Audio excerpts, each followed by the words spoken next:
জান্নাতের চাবি আমার মা, মা গো বেহেশতের চাবি আমার, না জান্নাতের চাবি আমার মা, মা গো বেহেশতের চাবি আমার মা। বুকে নাই তার মতন দুঃখী নাই, মাজার বুকে নাই তার মতন দুঃখী নাই, মায়ের মতো আপন কেহ নাই, মা গো বেহেশতের চাবি আমার মা। মা বাবার একটি জিনিস আমার নবী মিশকাত শরীফে ঘোষণা দেন, তোমার নার খাওয়া জান্নাতুকা, তোমার মা বাপ হইল তোমার জন্য জান্নাত, তোমার মা বাপ হইল তোমার জন্য জাহান্নাম। জোরে কোন সুবহানাল্লাহ। এ বাবা মুসা নবীর জামানায় মালিক বিন দিনিয়ার নামে একটা লোক ৭১ জন হাজী, তাদের সঙ্গে উনি হজ্জে রওনা রইছে। যার বাড়ি ছিল বিন্দিনিয়ার দেশে, তার নাম ছিল আব্দুল মালিক। এই মালিক বিন্দিনিয়ার হজ করলেন, ৭০ জন হাজির হজ কবুল হয়ে গেল। মালিক বিন্দিনিয়ারের হজ কবুল হয় নাই। আল্লাহ গায়বী ভাবে ধান দিল, ও মালিক ৭০ জন হাজির হজ আমি আল্লাহ কবুল করে ফেলছি, তোমার হজটা আমি আল্লাহ কবুল করতে পারি নাই। মালিক বিন্দিনিয়ার এই সংবাদ গায়বী আওয়াজে শুনিয়া দুই চোখের পানি ছাড়ে আর কান্দে, কানতে কানতে কানতে কানতে পাহাড়ের দিকে রওনা হয়েছে। ওই পাহাড়ের নিকটে গিয়া মালিক বিন্দিনিয়া বড় একটা বট গাছের গোড়ার মধ্যে মাথা লাগাইয়া মালিক বিন্দিনিয়া মা মা করে কান্দে। আমার আল্লাহ কল জিবরাইল যাও তাড়াতাড়ি করে মালিক বিন্দিনিয়ার কোন জায়গার মধ্যে আসে, গায়বী আওয়াজে তারে শোনায়া দাও। মালিক বিন্দিনিয়ার আজ যেন না কাঁদে, তার হজটা আমি আল্লাহ কবুল করতে পারলাম না। জিবরাইল আলাইহিস সালাম রেশমি পাগড়ি মাথায় দিয়া মালিক বিন্দিনিয়ার খোঁজ করতে করতে, তালাশ করতে করতে করতে করতে করতে করতে হজ্জের জায়গার মধ্যে প্রশ্ন করে হাজিরা, মালিক বিন্দিনিয়ার নামে একটা লোক আসেনি দেখছনি? হাজিরা বলে হুজুর দেখছি। মালিক বিন্দিনিয়ার ওই যে পাহাড়টা দেখা যায়, ওই পাহাড়টার দিকে কাঁদতে কাঁদতে মালিক বিন্দিনিয়ার রওনা হয়েছে। এবার জিবরাইল ওই পাহাড়টার দিকে রওনা হয়েছে। পাহাড়টার নিকটে গিয়া দেখতেছে বড় বট গাছের নিচে মালিক বিন্দিনিয়ার মাথারা বট গাছের গোড়ার মধ্যে দিয়া কাঁদতেছে আর বলতেছে, আব্বা আম্মা জারগে সে কবরে আব্বা আম্মা জারগে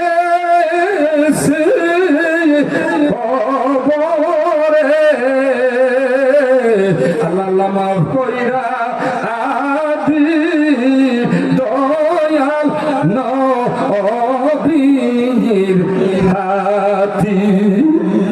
এবার জিবরাইল আমিন কো মালিক বিন্দিনিয়ার, ও মালিক বিন্দিনিয়ার তুমি কেন কাঁদো? কাঁদার কারণটা কি? মালিক বিন্দিনিয়ার জিবরাইল আমিনকে জড়াইয়া ধরে বলে, হুজুর আমি ৭১ জন হাজির সঙ্গে হজ করতে আসছি, ৭০ জন হাজির হজ আল্লাহ কবুল করছে, আমি মালিকের হজটা আল্লাহ পাক কবুল করছে না। এবার জিবরাইল তো আল্লাহ গায়বী আওয়াজে বলে দিচ্ছে, তোমার দরদি মা দুনিয়াতে আছে। ও হুজুর আমার মা আছে। চলো তোমার মার দরবারে যাবো, তোমার মার কাছে যাবো। মালিক বিন্দিনিয়ারকে নিয়া এবার জিবরাইল আমিন মার নিকটে গেলেন। এবার মাকে প্রশ্ন করলেন, মা ও মা এই সন্তান আপনার সঙ্গে বিয়াদবি করছে। ও হুজুর আমার সঙ্গে বিয়াদবি করছে। ও কি করছে? ওই সন্তান যেই হাত দ্বারা মাকে আঘাত করলে এই হাত পর্যন্ত পচে গলে যায়। হুজুর এই সন্তান দুটা হাত দিয়া আমি মাকে ধাক্কা দিয়া সাইটে ফেলে দিচ্ছে। এই ধাক্কার বিনিময়ে দেখেন গো আমার কোমরটা বাঁকা হয়ে গেছে। হুজুর আমি বৃদ্ধ মানুষ, এই সন্তান দুই হাত দিয়ে আমাকে ধাক্কা দিয়ে ফেলছে। আমার শরীরে শক্তি নাই, আমার চোখের পাওয়ার কমে গেছে, শক্তি কমে গেছে, শরীরের চামড়া ঢিলা হয়ে গেছে, জবান ভারী হয়ে গেছে, কথা বলতে পারি নাই। হুজুর এই সন্তান দুই হাত দিয়া ধাক্কা দিয়া ফেলে দিচ্ছে। আমার আল্লাহ গাইবি আওয়াজে কই জিবরাইল, এই মুহূর্তে আমি আল্লাহ তারে হুকুম করে দিলাম যে দুই হাত দ্বারা মাকে আঘাত দিছে, এই দুইটা হাত তারে ছুরি দ্বারা কেটে জমিনে ফেলে দাও। জোরে জোরে কোনে সুবহানাল্লাহ। ইব্রাহিম আমিন কমা, যে সন্তান আপনাকে দুই হাত দিয়ে আঘাত করেছে, দুই হাত দ্বারা বিয়াদবি করেছে, আল্লাহ এলহাম দিয়েছে, হুকুম করেছে সন্তানের দুই হাত কেটে ফেলে দিতাম, আপনি কি বলেন? দরদি মা বলে না, না না না, 10 মাস দরদি মা গর্ভধারণ করছে, মা অনেক কষ্ট করেছি, ভূমিষ্ঠর সময় সন্তান অনেক কষ্ট করেছি, মায়া লাগে রে, দয়া লাগে রে, এই সন্তানের হাত কাটা যাবে না। হুজুর আপনি সাক্ষী থাকেন, আমি এই সন্তানের জীবনের গুনাহ মাফ করে দিলাম। জোরে জোরে কোন সুবহানাল্লাহ। জান্নাতের চাবি আমার মা, মা গো বেহেশতের চাবি আমার, জান্নাতের চাবি আমার মা, মা গো বেহেশতের চাবি আমার, মা বুকে নাই তার মতন দুঃখী নাই, মাজার বুকে নাই তার মতন দুঃখী নাই, মায়ের মতো আপন কেহ নাই, মা গো বেহেশতের চাবি আমার মা, জান্নাতের চাবি আমার মা, মা গো বেহেশতের চাবি আমার। এ বাবারা মুসা নবীর জামানার মধ্যে গো তাফসীরের মধ্যে আছে স্পষ্ট ভাবে, মুসা নবীর জামানার মধ্যে যেমন বর্তমান সমাজে সন্তান যদি ঢাকা চাকরি করে, স্ত্রী যদি মার নিকটে রেখে যায়, মা যদি বৃদ্ধ হয়ে যায়, মা যদি ঘরের ভিতরে থুতু ফেলে, মা যদি ঘরের ভিতরে অসুস্থতার দরুন প্রস্রাব করে ফেলে, একদিন দুই দিন ওই সন্তানের স্ত্রী বলবে এই বৃদ্ধা মহিলার যন্ত্রণা আমার আর ভালো লাগে না, আমি কি করব, পলায়ন করব নাকি? এই বৃদ্ধা মহিলা ঘরের ভিতরে প্রস্রাব করে থুতু ফেলে গন্ধ করে, প্রথম যখন ঢাকা থেকে সন্তান আসলো, স্ত্রী কো স্বামী কোন বিপদ ফালাইলা? এই বৃদ্ধা মহিলা বাহির হইতে পারে না, থুতু ফেলতে পারে না, প্রস্রাব করতে পারে না, ঘরের ভিতরে প্রস্রাব করে থুতু ফেলে গন্ধ করে তাড়াতাড়ি করে এই বৃদ্ধা মহিলাকে ঘর থেকে বাহির করে দাও। জোরে জোরে করে নাউজুবিল্লাহ। সন্তান দুই চোখের পানি ছাড়া স্ত্রীর সাথে কোনো কথা বলে না। দ্বিতীয়বারের মতো যখন সন্তান আসলো, স্ত্রী বলে স্বামী আর সইতে পারি না, সহ্য করতে পারি না, এ স্বামী এই বৃদ্ধা মহিলারা তাড়াতাড়ি করে ঘর থেকে বাহির করে দাও। স্ত্রীর কথা শুনিয়া স্বামী যেই মার সন্তান 10 মাস 10 দিন গর্ভধারণ করছে, ওদের দুধ হাওয়াইছে রে, ওই সন্তান বড় একটা চলার ব্যবস্থা করলো। এই সোলারা নিয়ে স্ত্রীকে বলে, স্ত্রী তুমি হুঁশি থাকো, এই বৃদ্ধা মহিলাকে সোলার ভিতরে ভরে নিয়ে বড় জঙ্গলার মধ্যে ফেলে দিব, যেন তারে বাঘ ভাল্লুকে খেয়ে ফেলে।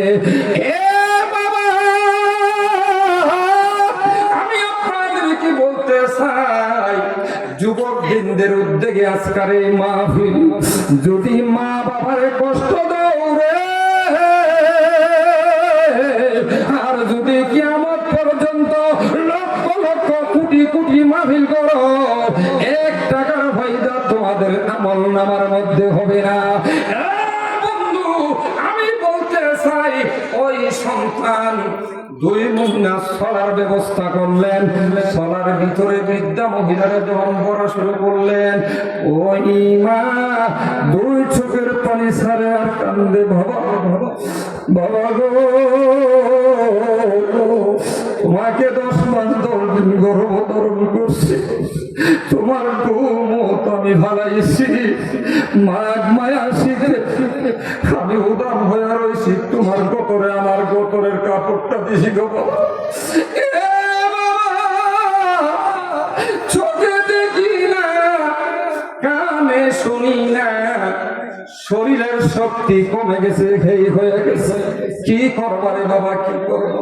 কমা চোখ থাকো, সোলার ভিতরে ঢুকো, দূরে কন্যায় বানাউজুবিল্লাহ।